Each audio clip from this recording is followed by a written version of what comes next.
stop you because we have very little time and I have something to say to you. And it's not about your cello playing and it's not about your music making. It's about how you're being at this moment. You're great. Thank you. First thing is you're great. You've made huge progress. And you're playing fabulously. And it's totally admirable what you're doing. And so the first thing that I would like you to feel is enormous confidence in yourself, right? Because competitions are funny things. Why do we do competitions? What is the purpose of the competition? To win. One possible answer. Can you think of anything else? I mean, while you prepare for a competition, you make some progress. It makes you work very hard, yes. right? Harder than you've ever worked, and get more excited and learn the piece and get tremendously involved in understanding the music and mastering every passage and so on. And then you go in for the competition, and it doesn't actually matter whether you win or not. And that's the beautiful thing. Yeah. Because the main thing is, it's great to compete. Look, I'm all in favor of competition because it makes people work hard, it gives them a sense of purpose and it focus. It's like when people are driving along in the car and they suddenly go through a tunnel, everybody behaves in the tunnel because you want to get through. Right? That's what a competition is. So it's focusing technique. Right? So compete as much as you can, but give up wanting to win. Okay? Give it up. Give it up. Because that's what's holding you back, is the worry about winning is holding you back from being fully expressive. And that's what's missing. But what we hear is wonderful cello playing, beautiful music making, and quite a lot of fear in your playing, right? So give it up, right? Give it up, because it's not important. What is important is the development you've made since the last time I heard you, which is spectacular. Okay, so we're going to get you to really enjoy yourself. I'll tell you a story. When I was young, very young, and I was a cellist, my father used to practice with me. I was about 11, 12, 13, and every time I played a note out of tune, he would go like that. And one day he said, one day you're going to read in the Evening Standard a headline saying, "Boy kills father by playing F sharp 2 flat." Well, it sounds funny now, but it was terrifying for me. And so I get more and more careful, and more and more careful, and more anxious. And I closed down as a musician. And then I had a teacher who said to me something very beautiful. He said, "Ben," he said, "you'll never play well until you learn to play badly." That was a revelation. And so I started playing badly, and it helped my playing no end. All right. Now, when you played that run up, you were so worried about missing it that you played badly, but you didn't intend to play badly. Now I want you to play that run up and intend to play badly, okay, and see how it goes. So can you do the just before the big run up?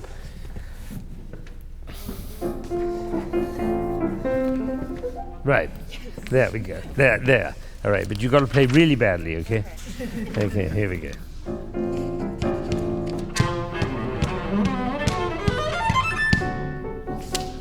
Yes, go do the next one. Yeah, do it again. Do it really badly, once again.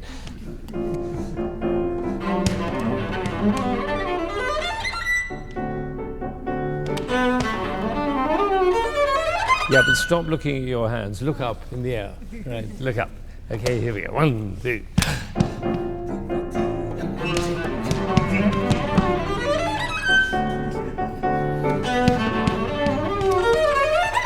Good. That was pretty good. It wasn't quite bad enough, but it was pretty good. Okay. One of the things is everything in your life has been geared not to do that. Yes. Right? From the youngest age, you've been told, don't play badly. Don't play badly. So it's closed you down a bit. You're doing really well. I mean, it's beautiful. And you're much more open than you were, which is great. I just want to encourage you to open up everything, including the way you come on the stage when you come out and play. You know you never look at the audience. Do you know that your eyes are closed all the time? Are you hiding from somebody? No, right? There are real people out there, right? So enjoy the fact that you've got a whole lot of people listening to you. Look, these people came all the way from southern Connecticut. They got up at 5 this morning, right? 6. 6, right, in order to get here on time, to hear you. Isn't that exciting? This gentleman, amazingly enough, I said, how did you come? He said, well, my parents in India said they heard it on the internet. They said I should come. I love you. You just go, please, give my best to your parents. So do you see, there are people, you're playing for people, and it's so much fun. So much fun. You know Jackie Dupre, I've told the story. Did you hear me tell the story? It's so beautiful. Jackie Dupre was 5. Her mother told me this story, so I know it was true. She was playing in a competition. She went for her first competition, and she was so excited. She was running down the corridor with that cello like this. And the teacher said, and one of the mothers saw her running and said, well, you've just played, haven't you? And she said, no, I'm just about to. She was 5, for goodness sake. Right? She hadn't got into all that worry and concern.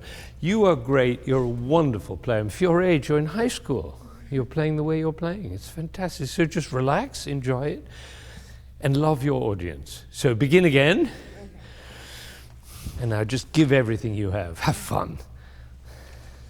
Do you know, this opening is terrifying. It was like the at the beginning of the last movement of the Beethoven Ninth. It was written just after the bomb exploded in Hiroshima. Did you know that? Terrifying opening. So, and then he says, appassionata. All the passion in the world is poured into this. It's not cello playing. It's tearing your heart out and giving it away and saying, look what happened. Right, once again.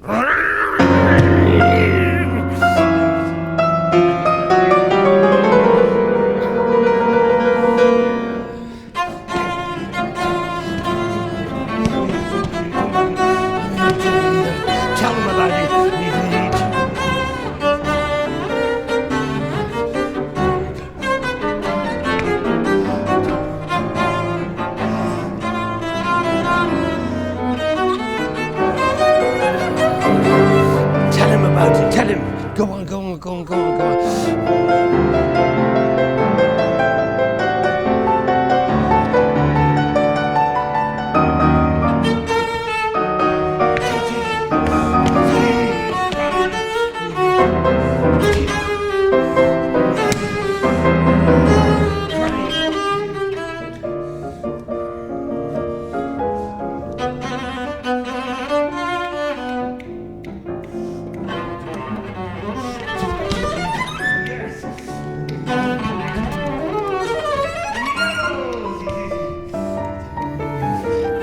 You know, makes all the difference. Yes. And are you having fun? Mm-hmm. Yes. And are you nervous? No. No! Because you can't be nervous when you have a message, when you have something to say to people that they're really excited to hear. How can you be nervous? Because it's not about you. Isn't that interesting? Yes. It's about them. So if you can carry that into the competition, I promise you, by the way, that you'll win. But it's incidental. You see, you've got to get that. So compete and give up wanting to win. Give up wanting to win. That's not what it's about. What it's about is what you just did. Congratulations. I could go on, but we have other people, and I think that's the main thing you needed to hear. You don't need to hear somebody telling you how to play, because you really play very well. And you've worked incredibly hard. And now you can enjoy the results. It's like putting seeds in the ground and watching the flowers. Right, now you can enjoy it. Please enjoy it, okay? For me, the success of your entry into the competition next Sunday will be if you have a wonderful time. And I'll be interested to see whether you win, because it's, you know, it's interesting how good are the cellists and the musicians around your age and so on. That's interesting, but it's not as interesting as you are. Great, well done.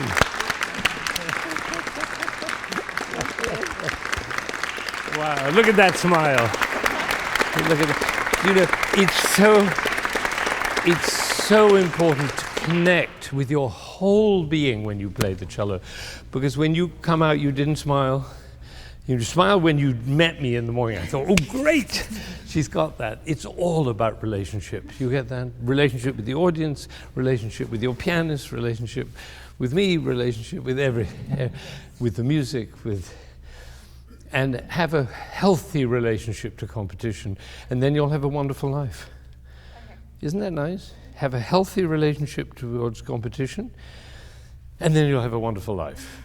Money back guarantee. Great, well done.